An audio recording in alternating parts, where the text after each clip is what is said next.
Hello friends, मैं पीयूष शर्मा आज फिर से आपके साथ। दोस्तों, आज इस वीडियो में हम चर्चा करने वाले हैं उन भारतीयों के बारे में या उन भारत के रहने वाले लोगों के बारे में जो अभी या पूर्व में विदेश में जाकर बस गए थे और या तो वहीं सेटल हो गए हैं या फिर भारत से किसी न किसी तरह से ताल्लुक़ रखते हैं। तो आज हम बात करने वाले हैं एनआरआई, पीआईओ और ओसीआई के बारे में।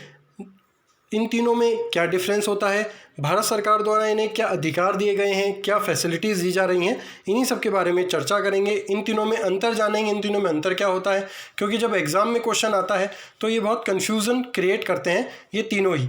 तो पहले बात करते हैं एनआरआई, नॉन रेजिडेंट इंडियंस के बारे में कि अनिवासी भारतीय या प्रवासी भारतीय कौन होते हैं। तो दोस्तों, आजकल बहुत ही कॉमन शब्द हो गया है एनआरआई। आपने कई लोगों से सुना होगा कि हमारा वो दोस्त या हमारा वो रिश्तेदार तो एनआरआई है। तो क्या हर विदेश जाने वाला व्यक्ति एनआरआई होता है? क्योंकि विदेश तो पढ़ने वाले लोग भी जाते हैं, कुछ लोग मेडिकल या इलाज कराने भी जाते हैं, कुछ लोग घूमने भी विदेश जाते हैं। तो क्या हर कोई एनआरआई कहलाता है? जी नहीं। पर जो भारत सरकार ने डिफ़ाइन किया है उसके अनुसार एक एनआरआई वही कहलाएगा जिसके पास सबसे पहली बात इंडियन पासपोर्ट हो। इंडियन पासपोर्ट होने का मतलब है कि वो भारत का नागरिक होगा। इंडियन पासपोर्ट उसी को मिलता है जिसके पास भारत की नागरिकता होती है। तो पहला पॉइंट कि वो भारत का नागरिक होना चाहिए। दूसरा पॉइंट, एक वित्तीय वर्ष में कम से कम 245 दिन वो विदेश में रहना चाहिए।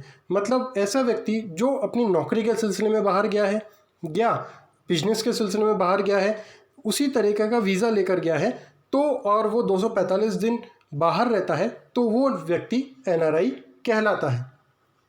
अब क्योंकि एनआरआई भारत का नागरिक है, उसके पास भारत का पासपोर्ट है, इसलिए हमारी तरह उसे भी वोट देने का अधिकार होता है। NRI has the right to vote.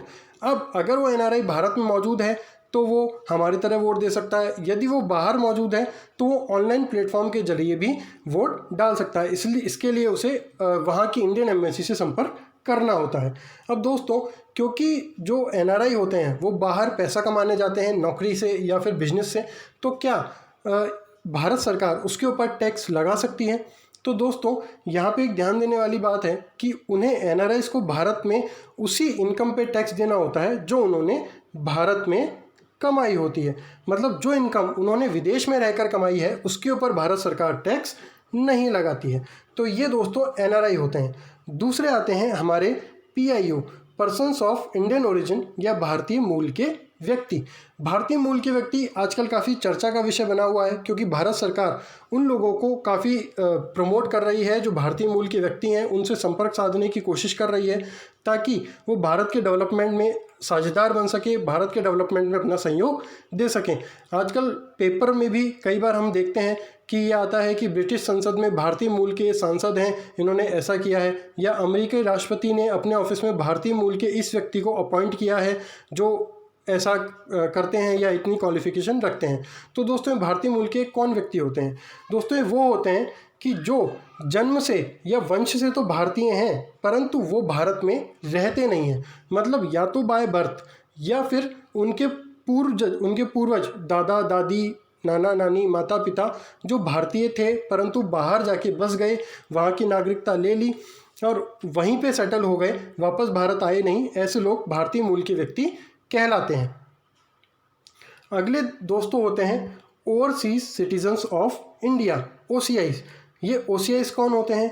दोस्तों, ओवरसीज सिटीजन्स भी पीआईओ की तरह ही हैं और इसके नाम से भी स्पष्ट हो रहा है कि ऐसे व्यक्ति जो 7 समंदर पार, मतलब भारत से बाहर जाके बस गए हैं और वहीं के नागरिकता उन्होंने ले ली है, वहीं के नागरिकों कहलाने लगे हैं, ऐसे लोग ओवरसीज सिटीजन्स ऑफ इंडिया कहलाते हैं।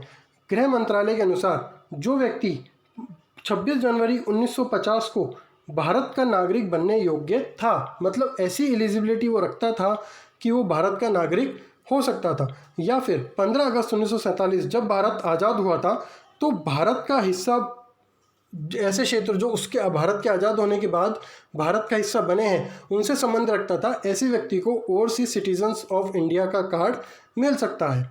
लेकिन इसमें एक क्लॉज है दोस्तों कि ऐसे व्यक्ति जिसके पूर्वज नाना नानी, माता पिता, दादा दादी अगर वो पाकिस्तान या बांग्लादेश से संबंध रखते हैं या उनकी नागरिकता उन्होंने ले रखी थी तो वो उन्हें OCI कार्ड धारक होने के पात्र नहीं होते हैं। दोस्तों OCIs को क्या फैसिलिटीज़ दी जा रही है इन दिनों उन्हें multipurpose life long visa provide किया जा रहा है। आप देखिए, लाइफ लॉन्ग वीज़ा मतलब पूरे जीवन काल के लिए, और मल्टीपर्पज़ मतलब वो भारत में आके अलग अलग कार्यों के लिए वीज़ा ले सकते हैं, बिजनेस के लिए भी ले सकते हैं और किसी कारणवश भी वो अपना वीज़ा ले सकते हैं। ये क्यों दिया जा रहा है? ताकि वो ज़्यादा से ज़्यादा लोग, ऐसे लोग जो overseas citizens of India Bharat की तरफ लौटें और भारत में के डेवलपमेंट में अपना सहयोग दे सकें, टेक्नोलॉजी लेकर आएँ, अपना ज्ञान लेकर आएँ, ताकि भारत को डेवलप होने में मदद हो सके। ये लोग भारतीय नागरिकता के भी हकदार होते हैं, मतलब इंडियन गवर्नमेंट इन्हें भारतीय नागरिकता भी प्रदान कर रही है। इन केस अगर वो 5 साल से ज़्यादा भारत में रहते हैं तो उन्हें भारत की नागरिकता भी प्रदान की जा सकती है। अब दोस्तों एक और फैसिलिटी उन्हें एक अच्छी दी जा रही है कि उन्हें पैन कार्ड और ड्राइविंग लाइसेंस भी बनाने के लिए एलिजिबल भारत सरकार ने कर दिया है। अगर वो लोग पैन कार्ड बनाते हैं तो भारत सरकार को उनके इनकम पे टैक्स प्राप्त होगा, और ड्राइविंग लाइसेंस बनाते हैं इसका मतलब वो यहाँ रहने के इच्छुक हैं, यहाँ पर निवास, लंबे समय के लिए निवास करना चाहते हैं। इसके अलावा एक क्लॉज है, क्योंकि वो भारत के नागरिक नहीं है इसलिए वो मतदान नहीं कर सकते हैं। ये मुद्दा ध्यान रखने का है, पॉइंट ध्यान रखने का है कि NRI भारत के नागरिक होते हैं इसलिए उन्हें मतदान करने का अधिकार होता है, और OCIs भारत के नागरिक नहीं होते हैं इसलिए उन्हें मतदान करने का अधिकार नहीं होता है। और एक खास बात आप लोगों के लिए अच्छी खबर है दोस्तों कि उन्हें OCIs को सरकारी नौकरी प्राप्त करने का भी अधिकार नहीं होता है, मतलब आपके लिए कंपटीशन नहीं बढ़ेगा OCIs के आने से। तो दोस्तों इस तरह आपको क्लियर हुआ होगा कि PIO, OCIs और NRIs में क्या डिफरेंस होता है, इन लोगों को क्या अधिकार दिए गए हैं। दोस्तों मैं एक चीज़ और बता दूं जो मैं अभी बीच में बताना भूल गया था कि PIO को OCIs में ही मर्ज कर दिया गया है 2015 में।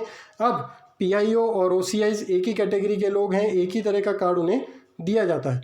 तो दोस्तों ध्यान दीजिएगा, इन तीनों को रिवाइज कीजिएगा, क्योंकि जब एग्ज़ाम टाइम में इनसे संबंधित क्वेश्चन आता है तो कन्फ्यूज़न क्रिएट होता है और हम आंसर गलत कर देते हैं। ये जो हमने आज पढ़ाया है दोस्तों, इसका PDF आपको हमारे टेलीग्राम चैनल से मिल जाएगा, जिसका लिंक हमारे डिस्क्रिप्शन में आपको मिल जाएगा। इसके अलावा अगर आपको कोई एक और टॉपिक ऐसा लगता है जिसके ऊपर हमें वीडियो बनाना चाहिए तो आप हमें कमेंट सेक्शन में लिख के बता सकते हैं। दोस्तों पढ़ते रहिए, सुरक्षित रहिए। जय हिंद।